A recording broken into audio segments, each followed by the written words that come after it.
Yo, so here I am, Keen Dog. I'm here, Star Spangled Gamblers, episode 5. Someone like blow a horn to celebrate. Uh, Special guest today, sitting in, yeah, you see him right there, sitting in Zoltar's chair is iSavage. You want to say hi to your fans?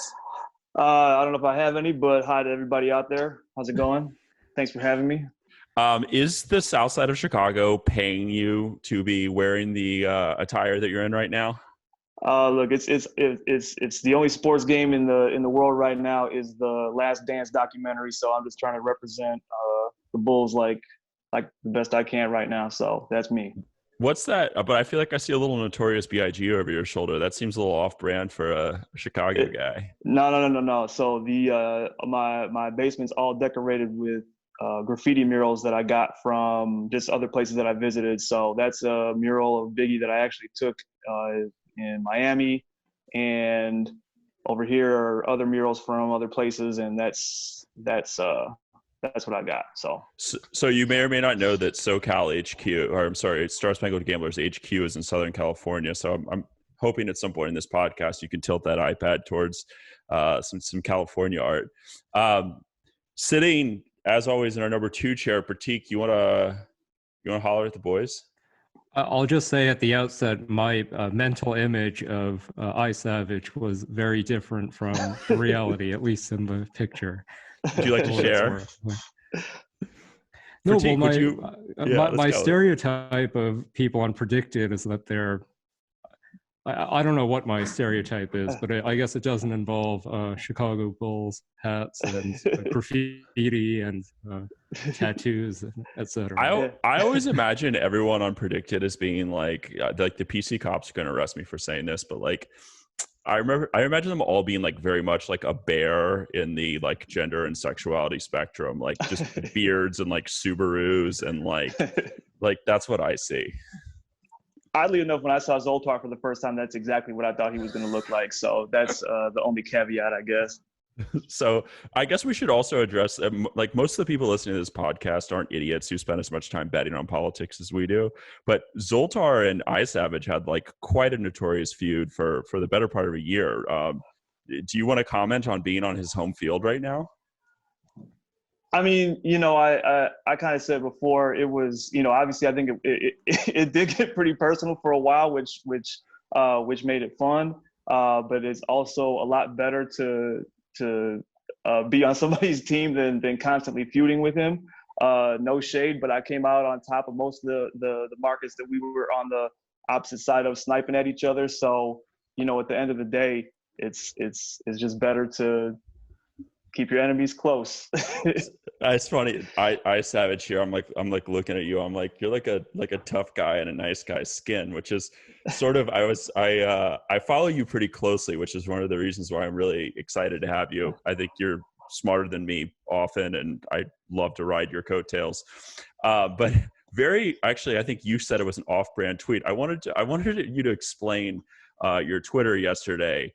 Yes. I believe the message was, this Fiona Apple album is really good. Are there maybe some Fiona Apple or like Lilith Fair graffiti murals in that basement of yours? No, I wouldn't say there's any Fiona Apple down here, but so I'm a 40-year-old guy. Fiona Apple came out when I was in high school. It's one of the people I remember listening to for the first time. It's off brand for me to even listen to Fiona Apple. That's not, I don't listen to female singer-songwriters like that, but she's just a lot better and a lot different than a lot of other ones, and it's just something that is everyone around has been really good. So every once in a while, I just got to throw something out there like, "Hey, this is good stuff I like." Are you a big Sarah McLachlan guy too? No, that's what makes like a Fiona Apple off brand, but it's that's all I can say. I'm not that eclectic, but if I am eclectic, it involves like a Fiona Apple. So what do they say? Game recognized game or something like that? Yeah. So those of you who haven't already seen it, iSavage wrote a total banger piece for us, which we're going to probe him a little bit about in the next few minutes, titled Set It and Forget It, the Top 10 Bargains for the 2020 Elections. These are the 10 states that some people think are controversial, but iSavage, who I think is currently ranked 22nd of all traders on Predicted thinks that the total gimmies. I don't know if I want to read out 10 states, but they're sort of the usual suspects. Here's what struck me. Pratik, you might have a better way of saying it, but like, I feel like by putting Florida and Ohio in the Republican column, you sort of ruled out the total wipeout scenario for the Trump presidency. Well, so and that's the thing. Like with that article in general, what I wrote, there's tons of gimme states on the board right now, right? And the idea was what's the right combination between gimme and good price right now, and that's where I was trying to look at the states that, they're not sitting at 95 cents right now, and they're not long shots right now that might either go in the Democratic column or Republican on a long shot. Is really just trying to say, where can you make the most bang for your buck right now in terms of betting comfortably? And I put Florida and Ohio in there, and Florida probably being the most controversial one because that's not something that anybody would want to call right now. But it's also something, that's why I put it number 10. It's not a layup, but it's just something that I'm just personally never going to bet on Democrats winning Florida ever again. Burned too many times. Yeah, too much heartbreak, too much, especially, I mean, if you look back at 2018, both Nelson and Gillum were up. It didn't seem like they were going to lose. It seemed like it was comfortable, and then they just both, completely underperformed. And it was like, man, if that scenario is still going to. I picked those races the right way, and Pratik at that time was about the only guy I knew. And he was like, "How'd you do that? How'd you know?" Yeah. I was like, "Dude, I got lucky. Like, like the mood I was in on the day I bet. Like, that's what happened." Yeah. Yeah, I have to say, I mean, usually in retrospect, I can kind of figure out where I got things wrong. I actually got out of the Gillum market at the last minute, but even today, I'm shocked by Nelson not being able to hold on. That's probably the worst beat I had in the midterms. So speaking of vulnerable senators, our friend I Savage here, holler at your boy, right? Interestingly enough, you've got Maine comfortably in the Democratic column. Correct. Am I supposed to read into this that you think that Susan Collins is going to win that race? No, actually, that's actually what Pratik and I had talked about a little bit. And I said, I think it probably came across the wrong way, the way that I wrote it in the article. I do think that Susan Collins is more likely not to hold on than win, but I do think that she's going to outperform Trump. And that's what I talked about in the column. I think there's going to be some ticket splitting where there are people who are going to vote for Collins and not vote for Trump. But I still think that her race is going to be closer than his. Let me put it that way. But still probably more likely than not losing her seat. She's definitely like a perennial. All of these perennial survivors seem to lose at some point, but I mean, how long? I guess I just don't even know what to make of Maine. I mean, there were 2 Republican senators from that state. All those New England states have weird relationships with like split government at the state level. I've sort of given up, but when Pratik kind of convinced me, I don't know. I just don't know how I feel about it. I mean, Pratik, you think that one's gone too, right? I would say that the fundraising discrepancies in my mind make it lean Democrat. I mean, I think if she were keeping up on fundraising or even exceeding it, which she ought to be doing as an incumbent senator, fine. But that in combination with what I talk about in the article, which is her apparent lack of political skill, to me are decisive. But do you really think she's an unskilled politician? Because sometimes like the idea of being an unskilled politician is at odds with being a good senator. Well, I'd be curious what you think, Alex, but I mean, my own view is that the longer you're an incumbent as a senator in Washington, the easier it becomes to lose touch with your state. I mean, I never would have thought that Richard Lugar, someone like that, would be someone lacking in political skill, but at a certain point, these people, especially as they become elder statesmen and national figures, I think they just lose touch of the realities of getting elected. I feel like the story of Susan Collins's career, especially if she loses this election, will be written as a chapter of the Brett Kavanaugh confirmation.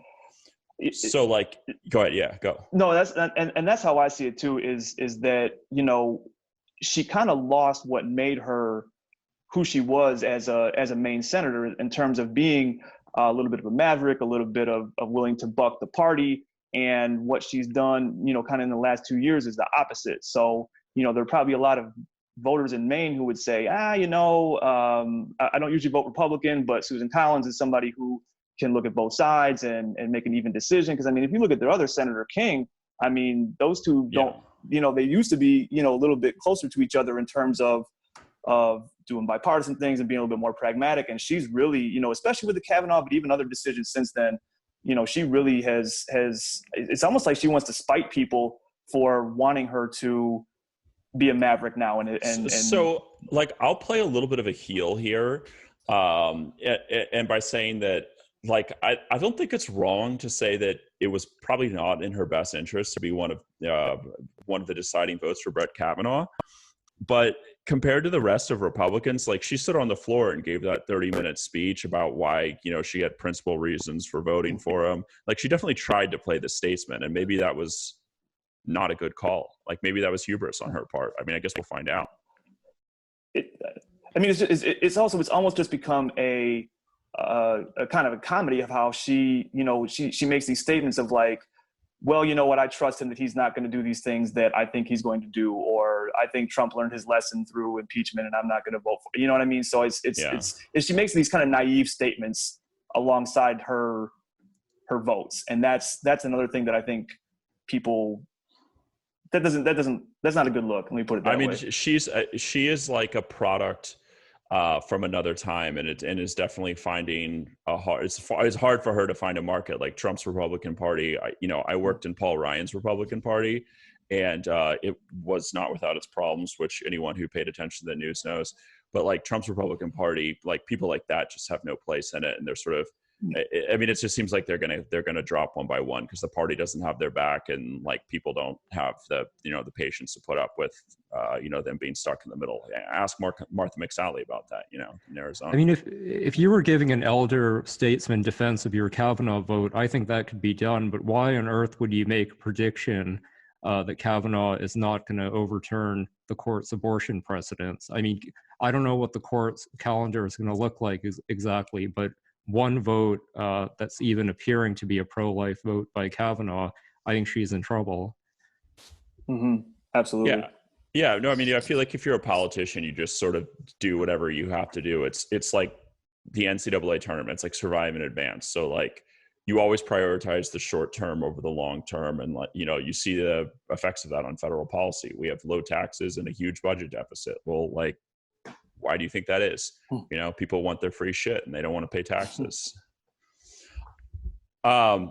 Savage. Yeah.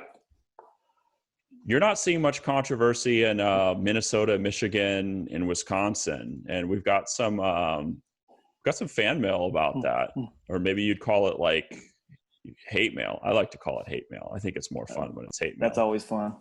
Obama Oracle says, great list except for Wisconsin. In my opinion, never know what those clowns will do. It's legit 50-50.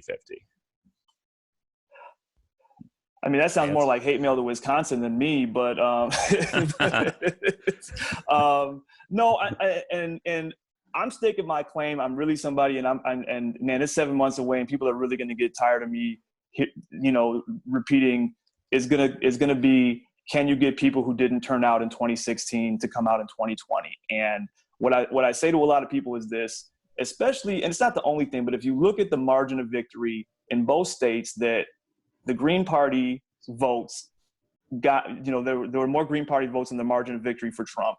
And I really feel like that if there are people walking around Wisconsin right now going, oh my God, I wish I wouldn't have done that. I will not do that again. And there's, hundreds of thousands of fewer people who didn't vote in Wisconsin in 2016 that did vote in 2012, who also probably thought, you know what, I don't like Hillary Clinton. She's going to win anyway, so I'm not going to vote for her. And again, I think 27,000 people in Wisconsin, 11,000 people in the state of Michigan. Do you think that his vice presidential selection matters on the margin, or do you think no matter what, like, people are just gonna see the light? I don't mean that from. I don't. Yeah. No. I'm also huge on. I'm very big on that. If he picks an African American running mate, I think it's game over in those states. Again, if Hillary Clinton would have had a black running mate in 2016, I'm pretty sure you would have had 12,000 more people come out in Michigan than came out that year. You know what I mean? The margins are so small, and African American turnout goes out so substantially when there's a black Democrat on the ticket, especially in a national, in a statewide election. Again, 11,000 votes is nothing. You could become an alderman with that many votes. I mean, but is it worth asking the question though? I mean, that there are a lot of union guys eating out of their lunch pails or whatever the cliche is. Like, are they turned off by having to vote for someone who's black? So, I mean, I think people like that are possibly lost anyway, or they'll like one side of the ticket versus the other. I'm not big on her, but that's Joe Biden. But I also think, I think there's also guys that, that you're describing there that, there's some people who had that calculated decision, but they, like I said, they might be gone anyway. I think there's a lot of people who are working class guys who would love to go back to a, old school, union strong, populist kind of, of democracy, which I think honestly both of them would represent. Yeah, I mean, I think one of the big questions that's coming up in this election is whether or not, can Uncle Joe outrun time? And it's below the belt, the way that he's been attacked, but, can he represent that? Or like, is there substance to the critique that he is like living in an old man's body? But, there was another tweet by Clark Peters. He wrote, "I used to think Savage was an intelligent trader, or maybe he is, but when he says he's so confident it will be a black woman as VP, I have to question his judgment in other areas too." So I think he's referring to your prediction specifically, that you think it's a 75% chance of an African-American running mate. I mean, who do you, well, I guess, is that in fact your view? And if so, who are the contenders in your view? I mean, if they're smart, that's what they're going to do. If they're thinking along the same lines I am, that will, if you're trying to, that it's more important to boost turnout than it is to try to win people over who you might have already lost. I think that would be the best, most calculated decision. Again, I'll say it over and over. Would Hillary have Clinton got more than 12,000 more votes with an African-American running mate in Michigan? I would say so. So I'm big on that. And if they're thinking that way, then, I think that's where I think the likelihood is coming from. I think that Kamala Harris is I think at the top of the markets, at least for a reason, because she's talked about the most, right? And if there's, to me, above a 50% chance of there being an African-American running mate, she's going to be the leader in that category until she isn't, right? And I think that there are other names who are going to consistently bubble up. I think that there are, maybe some people haven't been taken as serious yet as they will once. Are you a Val Demings truther? So let's put it like this. Val Demings, if a rumor gets dropped that she's on the list of being vetted, her price in the market is going to go up. You know what I mean? She's at and that's the smart way to play all of these, is just to play the margin, Right. Otherwise, you're just gambling. I mean, look, one appearance on The View, one, national story in Politico about Val Demings, and then all of a sudden there's a conversation about her for a week, and that could, build some momentum up into people going, oh, let me learn more about her, and she gets taken seriously for whatever amount of time. I don't know enough about Val Demings to know how. Well, maybe your Florida trade goes in the garbage, though. But people start thinking there's a Floridian on the ticket. These things are all connected. I've sort of been publicly on the other side of you on this issue, and I haven't really had the guts to like I don't. There's so much liquidity in this vice presidential market. It's like, why would you just take the nickel gain on the the 1,000 shares when you get the chance? But I like to play the man. Like, some people play the numbers. They're like great traders who play the numbers, like Rainbow Jeremy and Pipkin and Supak. I like to play the man, you know, if I'm at the card table. And like when I play Joe Biden, I just think like every politician I've ever met is overconfident. So I tend to think that he probably discounts any weaknesses he has in the African American community. And it's just like, well, I'll just do what we did in 2018. Like, I'll just get people who went to college, and I'll get women in the suburbs, and pick a vice presidential running mate that I like and that can deliver that. So I've been like almost boastfully and maybe showfully anti-Kamala. We'll see. I might be wrong. Yeah. So assuming, I mean, the argument is correct that an African-American running mate gets him the margins that he needs, I think there would certainly be an argument for an African-American like Jesse Jackson or someone who really showed their strength in the community. But what do you make about the fact that Kamala didn't perform all that well, even among African-Americans when she ran? Yeah, no, and I think that is always my main point of, you know, there's 100 reasons that people try to throw out that she's not going to be the nominee or the pick of, oh, she California, you know, that doesn't do anything for you, or, you know, she dug at Biden and called him a racist in the debate. Those are the things that I think are going to make or break her chances. I think that what you brought up is going to, you know, really calculate, is to say she did not run a great campaign, and she had the ball and fumbled it for, you know, really just not seeming that prepared to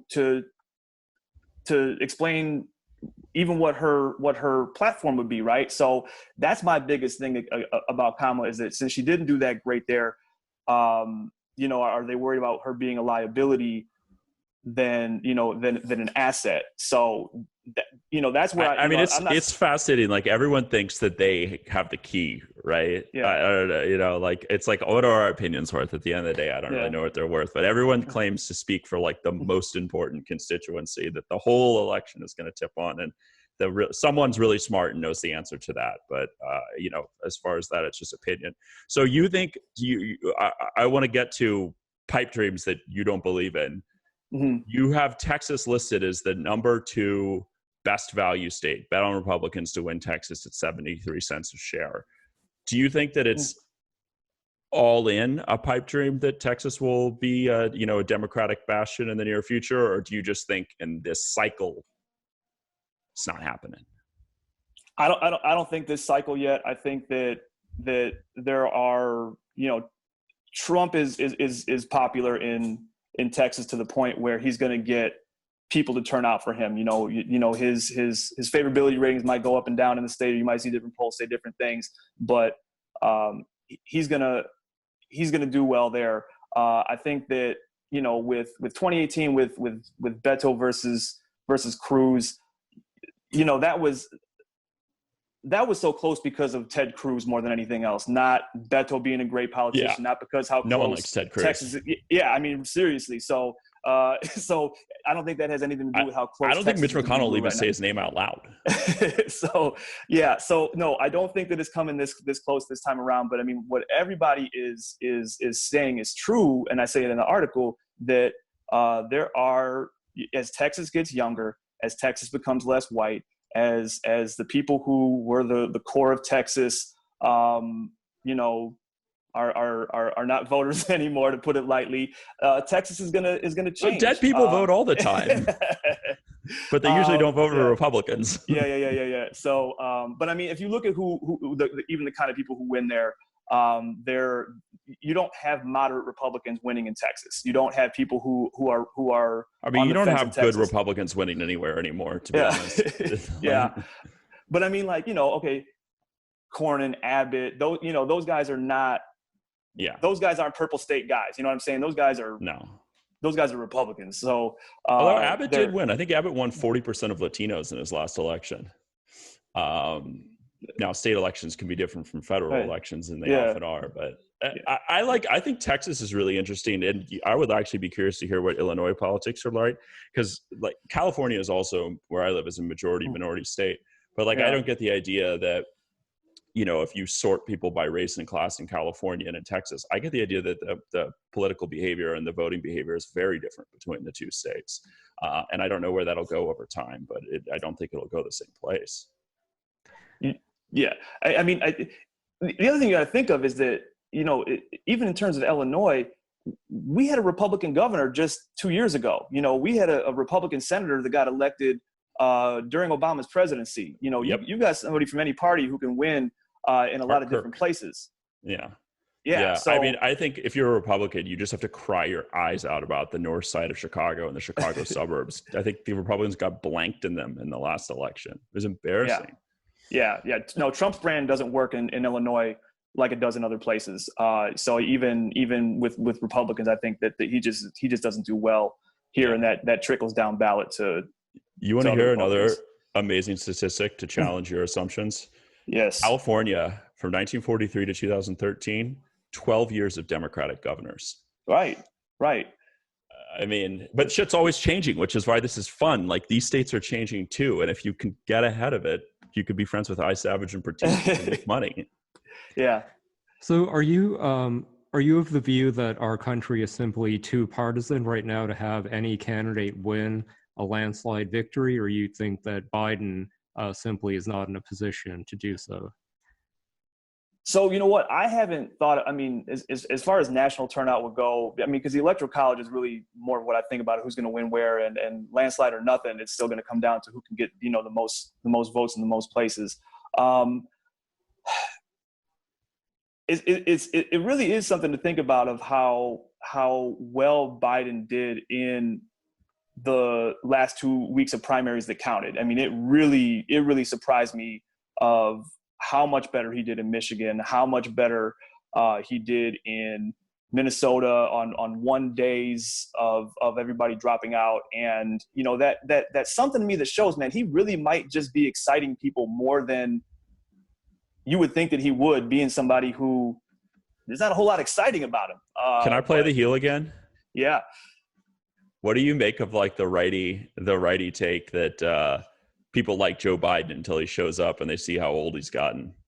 Then they go and vote for Mayor Pete or Bernie or, whoever it might be. Oh, so you're saying like in the primary, that's what? Yeah. No, I'm not sure. I mean, I think that it, still so much of that came down to, especially, what it seemed like to me, maybe that's not thought I had before, I guess. It's possible because, the places that he did worse in, where you've got to do a lot more retail politicking of, in Iowa and the early in the early caucuses and things like that, maybe so.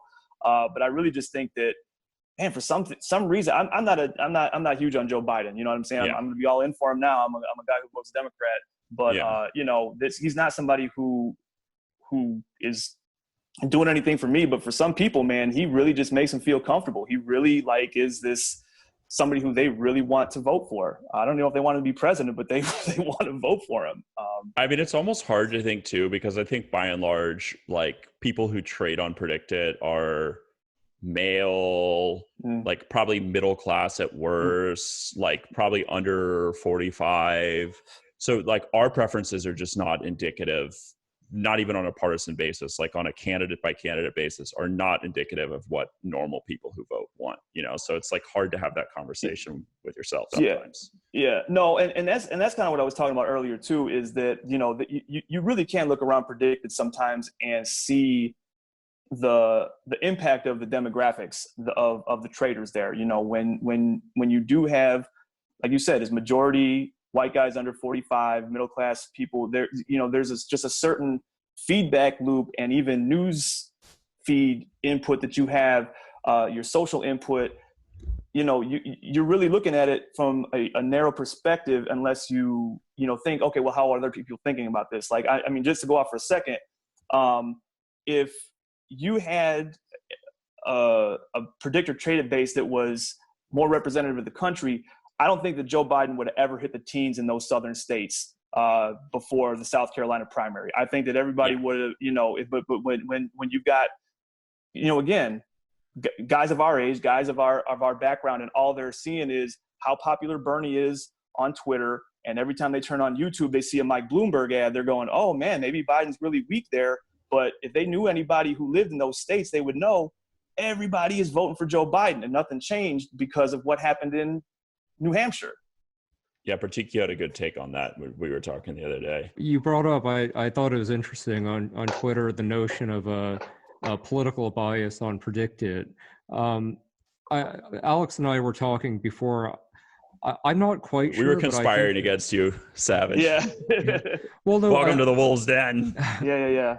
I mean, my thought is that the bias on predicted, and I think there is one, is more a function of the fact that we're all pretty much younger men. Where that shows up is like Yang being overpriced, Biden being underpriced. But do you think there's a left-right or Democrat-Republican bias independent of the age and male factor? Or? I think less than it used to be. I think that really partisan people, for the most part, you've got some really partisan people who kind of bet that way. Really partisan people aren't going to last long on predicted because they're going to let their leanings, influence their betting sometimes. I kind of said in a post earlier, so many people who I mean, you don't want to call it luck, they were right, but so many people in 2016 won a whole bunch of money, and the prices after 2016 skewed so far to the right on what right-leaning people thought outcomes were going to be that they didn't turn out that way, and there were just so many deals because the old MAGA premium. Yeah, I mean, it was really there for a while, and that's kind of leveled out. But I think it's because, I mean, honestly, a lot of people just kind of lost their money, it would seem like. And congratulations to the people who are still there based off that. But a lot of them, that money went back. Yeah. I'm gonna say something that's gonna make me unpopular, like the second that this podcast drops. But my feeling, just looking at prediction discussion boards, is that most of the predicted hardos, like the most successful high volume vocal traders, skew left, and most of the retail traders that just come in and want to put $50 on Trump or $50 on Cocaine Mitch are your conservatives, that's where their money tends to show up, is in those retail markets. I mean, can you think of Zoltar's the only really big the only big vocal trader I can think of who's a total Trumpy is Zoltar. I can't think of another one. My friend Dan Warren, he's a pretty conservative guy. Oh, really? I like that guy. He drops a line to me every now and then. Oh, that's my guy, man. I always talk to him. He makes. Damn, man, if you're watching this, man, you make the comment boards. But yeah, he's a right-leaning guy, and he's made some money, so because he's still around, but for the most part, yeah, as far as vocal people, but there's tons of people too who trade who never comment too. So I would think the best traders are people we've never heard of. I mean, that's what I would think. Yeah. I go through that. I go through the leaderboard sometimes, and I'll be like, I don't know who any of these people are. So like I said, good for them too. I'm sure that some of them are accounts opened in sisters, wives, husbands, parents' names by top traders. Possibly so. Yeah. Don't tell the CFTC that. Yeah. Well, you sort of preempted me. I had another piece of fan mail about that subject. We got a couple minutes left. Let me ask you on behalf of, we keep getting questions about that electoral college margin of victory market. I guess I'll read Tuck Legs this time. He wanted all of us to create our own 270 win map, but do you have any early predictions about what that margin will look like? I don't, by the way. No. I wanted to get closer to it to be able to see, is Arizona really in play? Is North Carolina really in play? So, I mean, I think I could probably look at the map now. I'll make this prediction. I don't think that Trump is flipping any states that he didn't win in 2016. I don't think that he's going to. That's the prediction I will make. So that'll be my starting place. But then when it comes down to it after that, I don't. There's some question marks. Maybe North Carolina, maybe Arizona. I don't see Georgia coming around this time either. I mean, that might come down to who the VP pick is too. But yeah, that sounds like sage counsel to me. Well, I was gonna. Oh, no, go. I was gonna ask you about your strategy generally. You titled the article "Set It and Forget It." Is that literally how you trade? You put a bunch of money in now and wait until November, or do you think that you'll be trading any swings in any of the markets that you wrote about? And the ones I wrote about, no, I think that honestly, I think that most of those there, maybe with the exception of Florida, that might move back a little bit forth. But no, what I'm doing is in those markets, especially, I've been building up like kind of what I do on things like that. No, I don't just plunk down $850 and say let's go. But what I do is put 50 share bids, 100 share bids out there, a few cents lower than what the current price is, try to get some fill. So I build up those positions over time, because one thing I hate, I cannot stand having, I can't stand sitting there staring at a price that I could have got something at. You know what I mean? Perish the thought. Yeah. Even if it's a few cents, even if it's only a few cents, I'd be like, man, it's almost doesn't just like it just piss thing. you off when you're like Yes. down, when your portfolio is down like $5 and you're like, someone got a better price than me. Like, yeah. I mean, look, man, that's where honestly, that's where always selling 90 comes at too, because man, something hits 90, 91 and you think you're gold. And then it, like, look at Fauci. What was that? 2 weeks ago, Fauci dropped from 91 to 70 or something like that. Yeah. I sure as hell sold at that 91 before that happened, and I got him in at about, I think, 82 or 81, whatever I had at that point. But then when he dropped below 80 and I could have got it even lower, I was like, man. But at the same time, sometimes you sell at 90 because another good price is coming again. I say it all the time. It's always the best to get paid twice for being right once. Write that down. I like that. We've got another rule on this podcast from Zoltar, which is never see a win as a loss. Fellas, our allotted time with our users and our listeners who we respect and owe our livelihood to us is over. iSavage. Yes, sir. Really cool to join us. Anything you want to say? No, you know what, man, I appreciate you having the venue to put articles up about Predicted, to have a space like this to chop it up and talk about it, because it's a real particular thing that only the people who are into it. So anytime to be able to interact with people about what we do is good fun to me. And I always love reading what other people think. So kudos to you guys for creating the space and doing a good job at it. Well, we love you letting us borrow your brain and your insights and your wit from time to time. We're Star Spangled Gamblers. I'm Keen Dog. You can find me at Keen Dog. That's my Twitter handle. I've got an Instagram too somewhere, but who cares? Pratik, you want to say goodbye? Yeah, I'm on Twitter, PJ, and then my last name. His last name. Clever, right? Yeah. We also have a great promotion. If you're new to Predict It, log on to Star Spangled Gamblers. Twitter will give you $20 for free to start trading. And iSavage, Pratik, and I will tell you what to put your money in, and we'll hopefully be right. This has been great, guys. Thanks for joining. Cool, man. Thanks again.